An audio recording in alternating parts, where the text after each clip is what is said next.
Meus amados, gostaria que abrem suas Bíblias junto comigo na Epístola de Paulo aos Efésios, capítulo 4, de onde nós vamos continuar a nossa meditação. Dessa vez a gente vai insistir um pouco mais nas meditações, por não poder fazer a lição da maneira que nós desejamos, por ser interativa, e sabemos que parte dos nossos irmãos estão impossibilitados de interagir. Portanto, nós vamos nos concentrar mais na meditação em si. Efésios capítulo 4.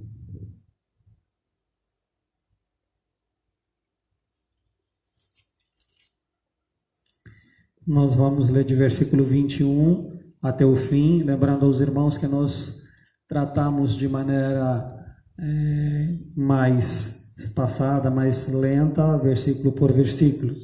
Mas vamos ler o trecho inteiro e depois vamos entrar no seu desfecho. Por isso, a partir de versículo 25. Por isso, deixando a mentira, fale cada um a verdade, como o seu próximo, porque somos membros um dos outros. Irai-vos se não pequeis, não se ponha o sol sobre a vossa ira, nem deis lugar ao diabo. Aquele que furtava não furte mais, antes trabalha, fazendo com as próprias mãos o que é bom, para que tenha como acudir ao necessitado. Não saia da vossa boca nenhuma palavra torpe, e se unicamente, se for boa para edificação, conforme a necessidade, e assim transmita graça aos que ouvem. E não entristeceis o Espírito de Deus, no qual fostes selados para o dia da redenção. Longe de vós toda amargura e colera, e ira e griteria e blasfêmia, se bem assim toda malícia. Antes sedes uns para com os outros benignos, compassivos, perdoando-vos uns aos outros, como também Deus em Cristo vos perdoou. Amém. Falamos nós que esse trecho é a parte mais prática, detalhada de como nós nos vestimos do homem novo. Paulo estava falando disso até versículo 24. Ele falou primeiro de se desfazer do homem velho, depois ele fala de se vestir com o homem novo, deixar que isso se renova. E depois disso, Paulo fala de maneira bem prática de como de fato o homem novo ele age. Porque aí nós percebemos que o que Paulo fala não é só algo filosófico, não é apenas no campo das ideias, mas o cristianismo parte da sua base de ideias, da sua parte filosófica no sentido daquilo que está enunciado para aquilo que é prático. Então aquilo que nós acreditamos tem um envolvimento bastante claro e objetivo na vida prática. Então não é só no campo das ideias, se dá fé nas ideias, mas ele se reflete na nossa maneira prática de viver e de expressar a nossa vida e nossos relacionamentos. E de versículo 25, Paulo aponta coisas básicas, coisas práticas, objetivas, que define como um homem novo em Cristo, e ele se manifesta, como ele tem uma nova postura em sua abordagem. E a primeira característica que Paulo trata é a questão de viver a verdade, e não viver mais uma mentira, mas deixar a mentira e viver a verdade. Depois, em versículo 26, Paulo fala acerca daqueles sentimentos que nos avisa quando algo está errado. Ele fala da ira e como a ira ela é importante em nos avisar quando algo não é justo. Porém, Paulo mostra como nós, como cristãos, devemos nos lidar com ira e não deixar ela ser uma ferramenta para o mal, mas pelo contrário, ser uma ferramenta que nos ajuda a reagir ao que não é justo, no entanto, não pecar. E isso faz uma grande diferença entre o cristão e não cristão, e a maneira que usa isso.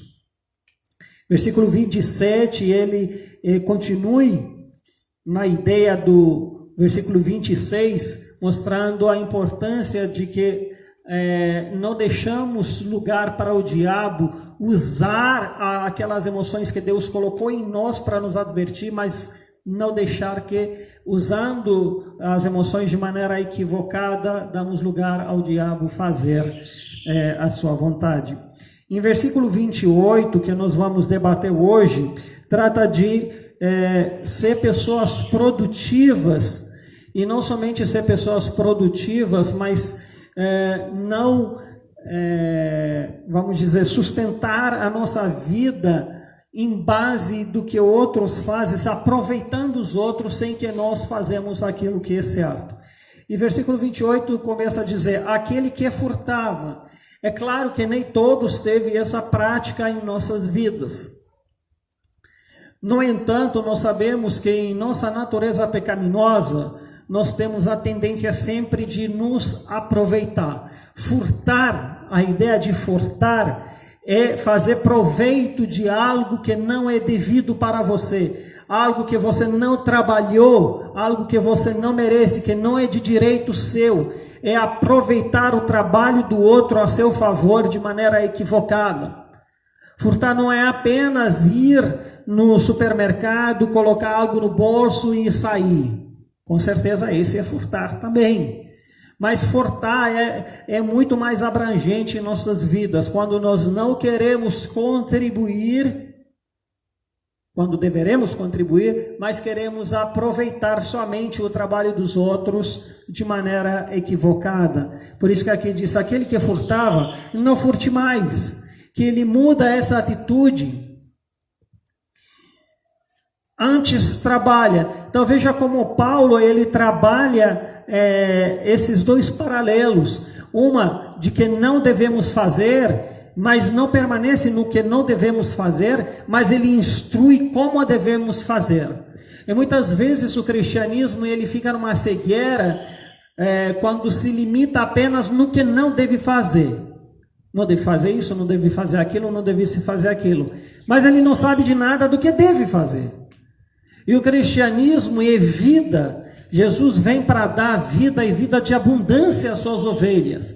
A verdade vem para nos libertar, para viver para Ele. É para ser pessoas que produzem. Não apenas pessoas que não faz uma e outra, mas pessoas que façam alguma coisa. Então veja, o cristianismo, ele não é uma religião de normas de que não deve fazer. Cristianismo é vida que leva as pessoas a viver. E viver leva em consideração o benefício produzido pelo nosso trabalho em favor dos outros. Em outras palavras, viver não se refere apenas aos benefícios que eu tenho por viver e trabalhar, mas a vida verdadeira, ela tem naturalmente impacto em outro. Então, quando nós não produzimos, quando a nossa vida não tem impacto no outro, isso não é viver. Eu gostaria de explorar um pouco mais isso. Por exemplo, a Bíblia diz que aquele que ganhar a vida vai perdê-la. Em outras palavras, aquela pessoa que trabalha em prol dela mesma somente, que não quer viver por Cristo e por o Evangelho, beneficiando assim aos outros, ele de fato perde. Então é uma vida morta. Trabalhar, mas trabalhar para você é morte, não é vida, não é cristianismo. Enquanto Jesus diz que aquele que vai perder a vida por mim e por Evangelho, eis que a ganhará. Em outras palavras, aquele que vive em prol não somente de si mesmo, mas produz para os outros, porque quando nós perdemos a nossa vida pelo Evangelho, de fato nós vivemos alcançando os outros. O Evangelho, o cristianismo sempre atinge outras pessoas com o bem. Veja, o próprio Deus, a vida de Cristo, impactou os outros. Jesus disse que ele vem para dar a vida para os outros. Então viver tem implicações na vida do outro. Se nosso viver não tem implicações positivas, benéficas na vida dos outros, nós não vivemos. É por isso, meus amados, que o mundo jaz em morte. Por isso que nós dizemos, em Efésios diz que nós estamos mortos em pecados e delitos, enquanto andamos dessa forma e dessa forma, em capítulo 2. Porque embora o mundo biologicamente vive, trabalha, mas quando faz as coisas sempre voltado para si mesmo, de fato esse não é vida.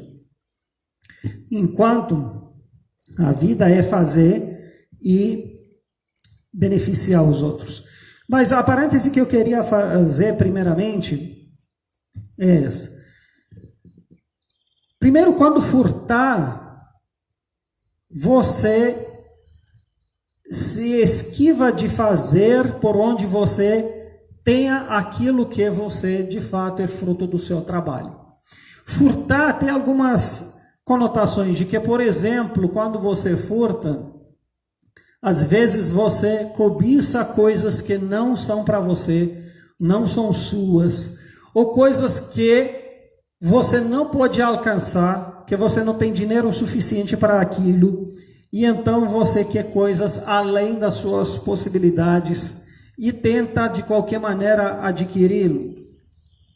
Furtar é tentar se beneficiar sem que você contribui para aquilo.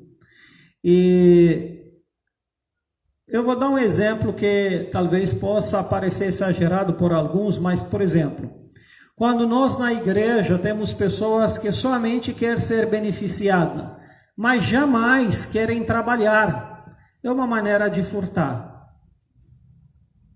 Por mais que o culto é oferecido ao todos e tudo mais, mas pensam por um minuto, no corpo de Cristo todos nós somos ensinados a participar. Aliás,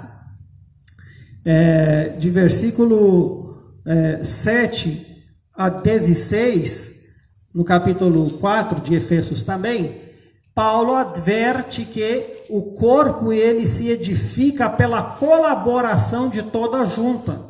Em outras palavras, a igreja ela é uma comunidade viva de membros que todos são chamados a trabalhar, a contribuir, a dar para que todos sejam beneficiados, não somente você como pessoa, mas você também tem que dar para que outros cresçam junto com você. Então, quando nós somente levamos, somente nós somos beneficiados, quando nós só tentamos beneficiar daquilo que a igreja aí faz, mas não participamos, de certa forma nós temos esse caráter de furtar.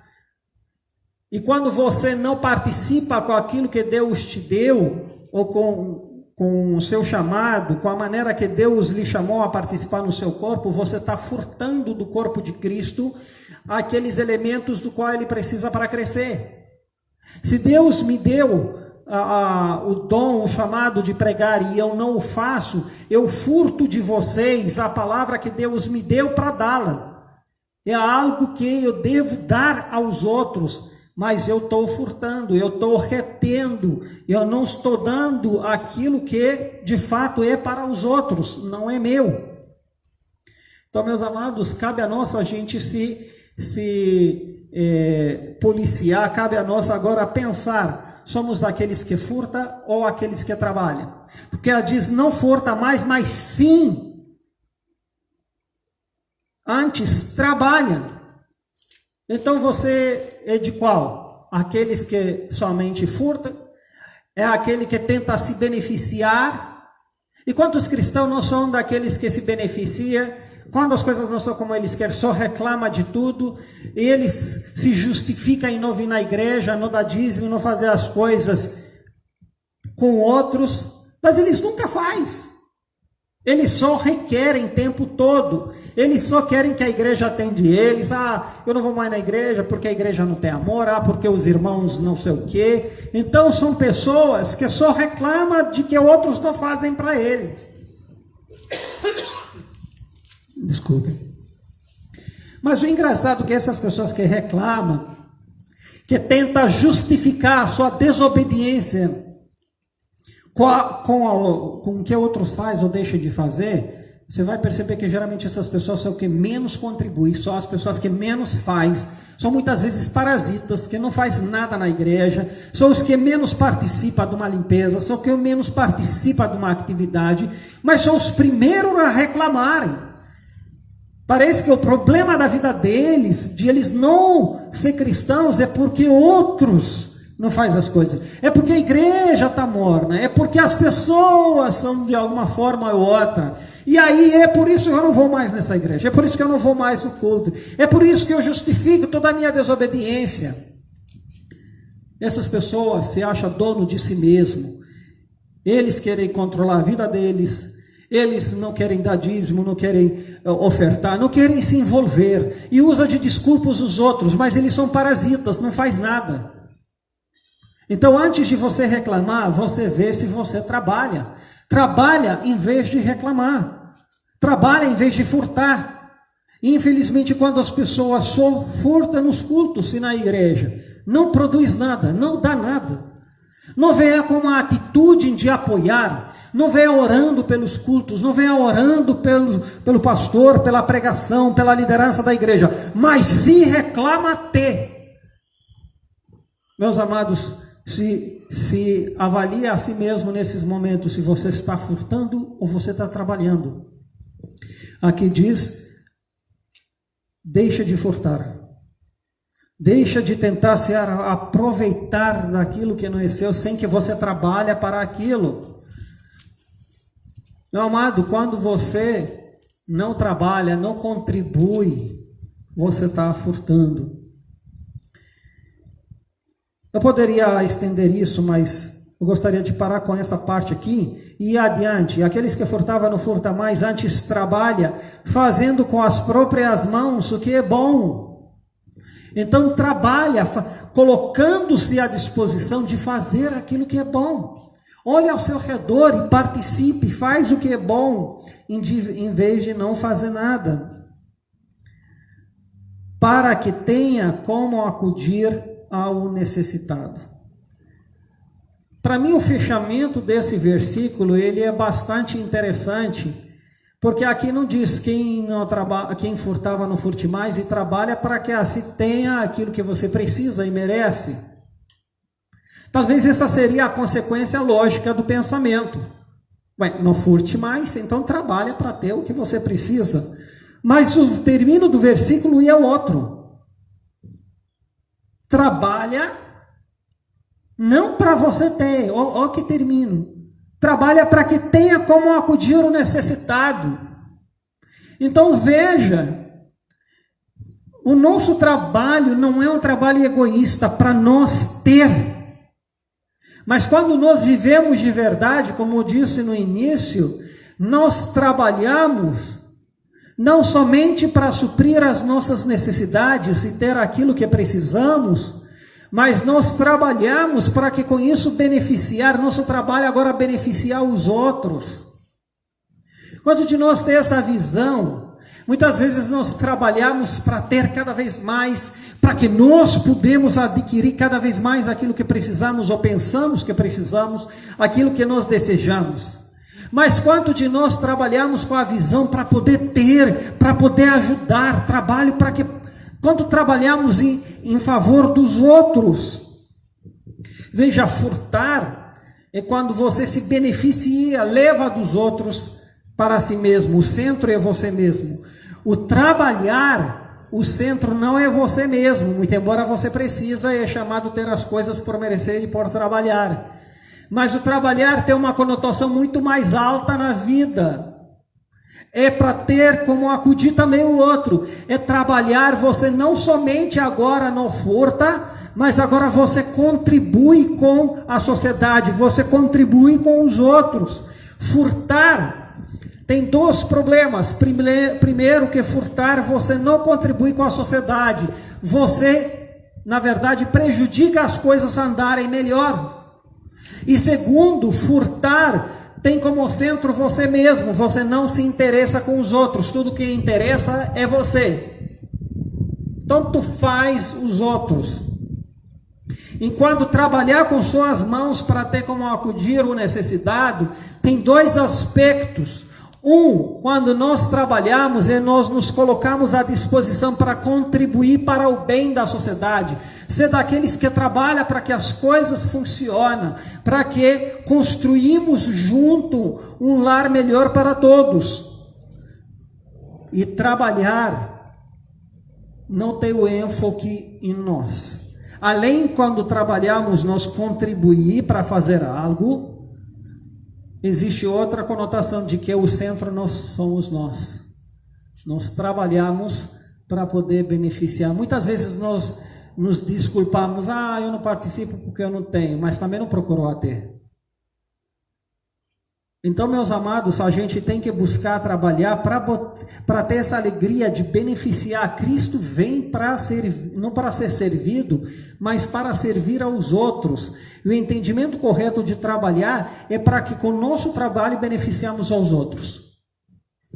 Veja que interessante, para que tenha como acudir ao necessitado. Quer dizer que eu tenho que trabalhar para que eu possa acudir outro. É como dizer, eu tenho que trabalhar para o outro. Eu tenho que trabalhar para ajudar o outro. Isso é cristianismo. É trabalhar para poder expressar esse caráter de Deus, de vir, de dar a minha vida para os outros. Eu não vivo a vida somente para mim. Eu não trabalho somente para eu ser beneficiado, para eu ter cada vez roupa melhor, carro melhor, uma posição melhor, e quem morre perto de mim, que morra, problema dele. Mas eu trabalho para que eu possa ser uma bênção para o outro, expressar o caráter de Cristo. Cristo se fez homem e veio aqui para nos acudir. Nós somos os necessitados acudidos por Cristo. E nós devemos ter esse caráter também. Então nós somos chamados a se trabalhar, mas não somente para satisfazer as nossas necessidades e desejos, porque isso também é furtar. Porque muitas vezes as pessoas não querem doar, tem um monte de posse, mas não querem se envolver em missões, por isso que as missões são capenga no mundo, poderia ser muito melhor, porque nosso envolvimento é muito pouco. Mas nós dizemos, eu fiz por onde mereci, é meu trabalho, faço o que eu quiser com meu trabalho. Meu amado, tento te dizer, embora você trabalhou, embora você se tenha aquilo como fruto do seu trabalho, primeiro, você não merece tanto quanto você pensa. Porque se você trabalhou é porque Deus te deu essa graça, mas te deu essa graça não somente para você usufruir de tudo que é bom, mas te deu a graça para que você possa abençoar-se aos outros. Então quando você tem como fruto da inteligência que te deu, do trabalho que você pôde fazer, se você não entende que isso de fato é para poder se envolver mais no reino de Deus, é como você furta daquilo que Deus, através de você, quis dar ao necessitado, quis usar para o reino de Deus. Você está furtando, você mantém a mesma atitude de furto, muito embora você não furta literalmente, mas é a mesma coisa, mesmo quando nós trabalhamos, mas quando guardamos somente para nós mesmos e não estamos dispostos a acudir outros, de fato nós temos com a mesma atitude de furtar, muito embora nós não furtamos literalmente. Mas você furta quando você não acude ao necessitado, porque o trabalhar correto visa também a ação de dar ao necessitado, de acolher o necessitado. E eu gosto dos Gideões, daqueles que, homens de negócios, que eles sabiam fazer dinheiro, eram muito bons de negócios. Mas eles entenderam que Deus deu isso a eles para que através disso uma grande obra seja feita. E não poderia ser feita a não ser que teria muito dinheiro. E ele será homem de negócio que podia ter esse dinheiro. Então eles trabalharam, juntaram muito dinheiro e investiram todo o dinheiro na fabricação de novos testamentos que possam ser levados de maneira gratuita ao redor do mundo. Eles se trabalharam. Eles de fato teriam direito àquele dinheiro, mas eles não somente usufruíram daquele dinheiro para a vida deles ser cada vez mais luxuosa, mas eles trabalharam para abençoar os outros. Eles não trabalharam somente para eles, porque eles tinham o que precisavam, mas eles trabalhavam para poder investir cada vez mais.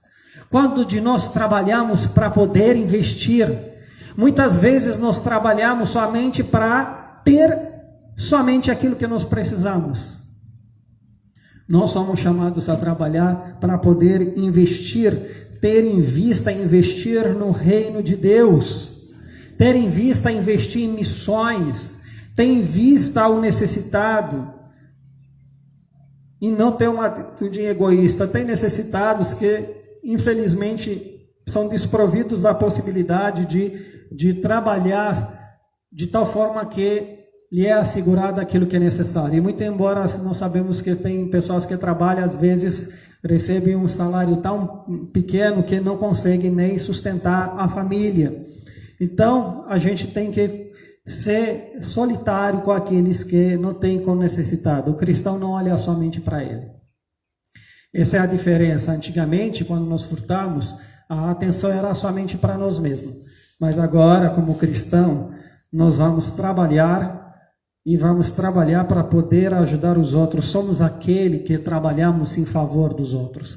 Assim como Cristo veio aqui viver em favor dos outros. Nós somos aqueles que nós não fazemos dessa terra, dessa vida aqui, o fim de tudo e o centro de tudo. Nós sabemos que temos um lar celestial. Nós sabemos que nossa cidadania não é daqui. E, portanto, nós somos peregrinos. Portanto, não nos importamos tanto com as coisas dessa vida. Somos aqueles que podemos nos desfazer e não fazer questão, porque nós sabemos que nossa vida está escondida com Cristo nos lugares celestiais. Portanto, nós somos aqueles que somos livres a doar, a viver, dando para os outros, não vivendo como aqui é tudo. Então, meu amado, se Deus te deu um trabalho, seja lá ele que for, se Deus te deu inteligência, se você ganha mais, se pergunta, para que é tudo isso? Só para você viver mais confortável do que o outro? E para dizer, bom, é meu trabalho, eu mereço? Embora você merece nesse sentido. Ou é uma maneira que Deus te abençoou para você poder se envolver muito? Então, se nós não colocamos nosso trabalho à disposição de Deus e para abençoar aos outros, então nós entendemos errado o trabalho. Então hoje nós tratamos desse versículo, que sejamos pessoas, não pessoas que roubam, não pessoas que pensam somente neles, mas pessoas que começam a trabalhar vivendo para os outros, e essa que é a verdadeira vida. A Bíblia diz que é mais feliz dar do que receber. Amém? Muito bem, então nosso estudo ele encerra-se aqui. Eu não gostaria de entrar num outro versículo, até para que nós fixamos bem esses conceitos. E vamos orar então, vamos orar e pedir a graça de Deus que nos faz essas pessoas que se sacrificam para os outros. Eu diria que nesses tempos realmente nós precisamos pensar demais naquilo que ouvimos.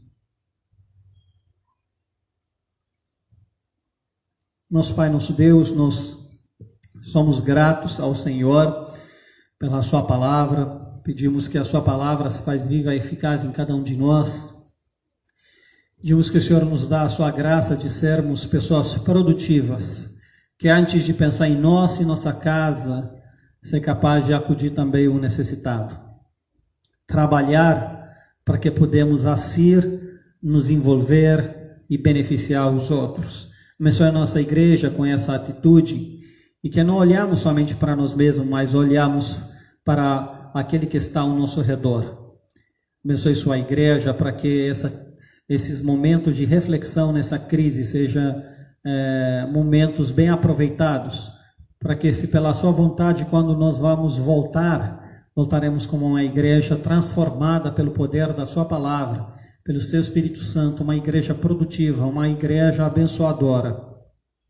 Nos ajuda a permanecer fiéis em nossos dízimos e ofertas. Sabemos que nesses tempos isso é essencial também para a manutenção das contas, para a manutenção da sua casa. Que o Senhor seja gracioso com o seu povo, em sua diligência com aquilo que nós somos responsáveis. Que o Senhor proteja cada um de nós de contaminação. Abençoe os idosos da nossa igreja, os guardando, os preservando com uma boa saúde.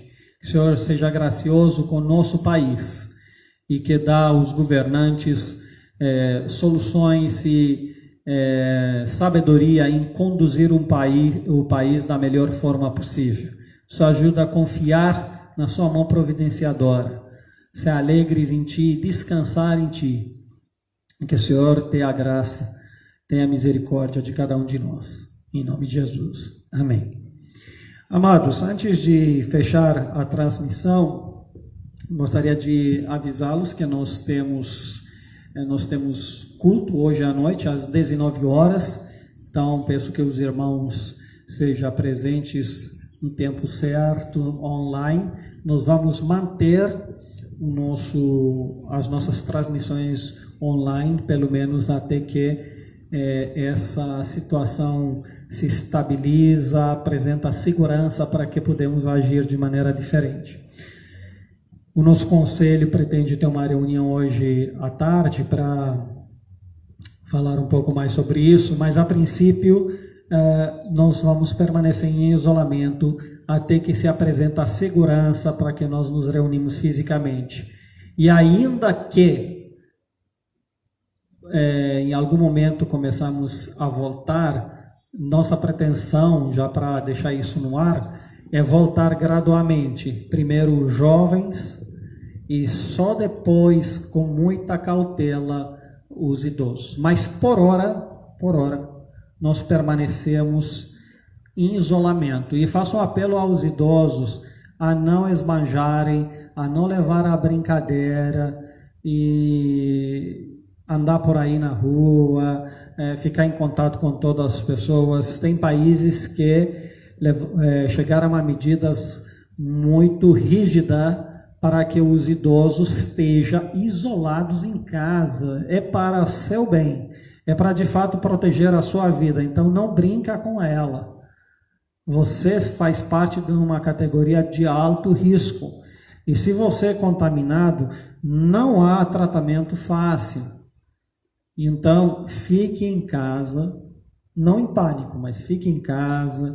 Precisando falar conosco, liga para o pastor, liga para o conselho, mas fique em casa. Tendo alguma necessidade de compra, nós podemos fazer isso para você. Mas de maneira nenhuma, não saia de casa, não tenha contato com pessoas de fora, de maneira física, isso não lhe faz bem. Porque não adianta a gente ficar em isolamento social, não se reunir no culto, se você não obedece, você vai na rua o tempo inteiro, você fica em contato com todo mundo aí, meu amado. Não há nada que te protege, não.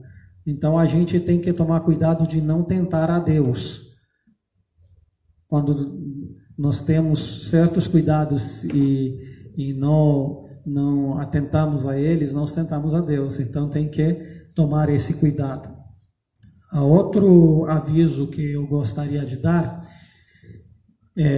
os amados, lembre-se que dia do Senhor é dia do Senhor para cultuar, para descansar em Deus e também para trazer à casa de Deus nossos dízimos e nossas ofertas. Obviamente nós não temos como fazer isso de maneira física, mas assim como eu falei domingo passado, eu peço aos irmãos que seja diligente em fazer um exercício de disciplina, de aquilo que é de Deus, você separar e colocar num lugar separado e não tocar, e na hora devida você poder trazer para a igreja, ou o nosso tesoureiro, o presbítero Vando, de alguma forma vai entrar em contato com você e ele vai recolher isso para que assim nós podemos continuar pagar as nossas faturas, porque as faturas têm vindo, energia, água e as demais faturas.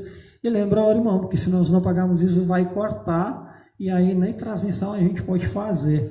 Então a gente tem que ser justo com isso e não deixar que outras coisas se perdem. Nós já estamos numa situação sensível com essa pandemia, mas devemos ficar cuidadosos com os efeitos colaterais. Então vamos ser disciplinados também na parte financeira.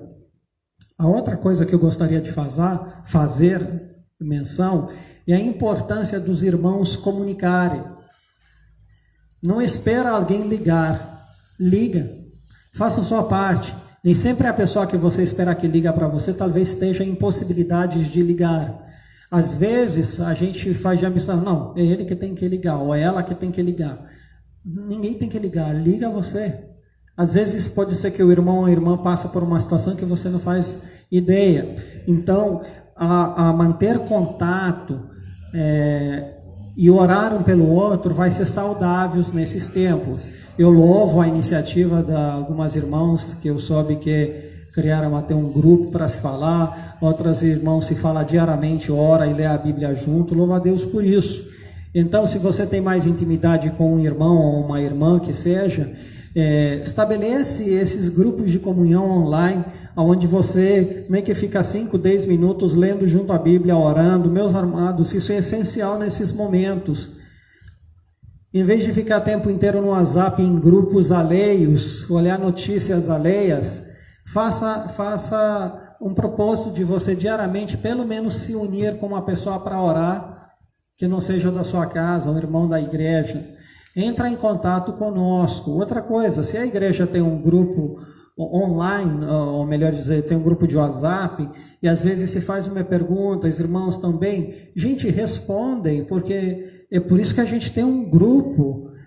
Eu acho isso interessante. Todo mundo entra em todo tipo de grupo, compartilha todo tipo de besteira, fica o tempo inteiro digitando, mas quando se trata de um grupo da igreja, parece que todo mundo é mudo, não fala nada. Eu estou bem, não estou bem. Gente, vamos mudar a nossa óptica, a nossa vida, e vamos estimular a conversa saudável. Meus irmãos, eu estou bem, eu li isso. Vamos estimular esse tipo de conversa também. Não somente posts e outras coisas só sobre coronavírus, mas podemos discutir no grupo da igreja. Por isso que existe lá. Então, os amados se atentam a isso. E os jovens, não façam extravagância também. Muito embora não estão no grupo de risco, não saia todo mundo. Se você faz compra, sai só você, só um da família. Manter a distância de 1,5 m nas filas. Se eu fui no mercado e vejo o povo tão aglomerado, não preste atenção, não é brincadeira. Eu estava numa distância de 1 m e pouco, e eu já vi pessoas me olhando estranho, que tinha uma distância de 1,5 m ou 2 metros entre mim e na frente da fila, e outro estava atrás de mim, quase colado em mim. Não? Gente, tem que a gente respeitar. Se cada um faz sua parte, isso com certeza vai ajudar a todos. Se você tem uma informação que confirmada, oficial, e que compartilha. Mas agora, não vamos compartilhar todo tipo de vídeo, todo tipo de coisas. Não vamos encher o nosso celular e as nossas redes com coisas não produtivas. Então, vamos prestar atenção a isso. E, por último, eu gostaria que atentamos também para a necessidade de certas coisas básicas que a igreja precisa. E quando falo agora a igreja, estou falando da igreja de maneira física, do lugar onde a gente se reúne. Meus amados, não vamos abandonar isso. É preciso de certos cuidados. E não é porque você não mora aqui que isso aqui você não tem nenhuma responsabilidade. Eu moro aqui, mas eu não posso ficar responsável por tudo isso sozinho. Ou eu e Jonatas.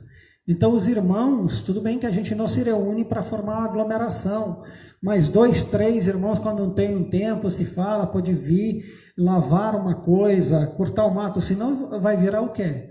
Então, eu faço um apelo principalmente aos jovens, com todos os cuidados, claro, e não precisa nem alguém vir. Se você tem um tempo, e acredito que tem, dá um pulo por aqui, vê uma coisa que precisa e faça, dá uma varrida em algum lugar e coloca uma lista aqui na porta da igreja. Jonathan vai botar um papel aqui, e se você chegou e faz uma coisa, escreve que você fez para aquilo não ser feito de novo.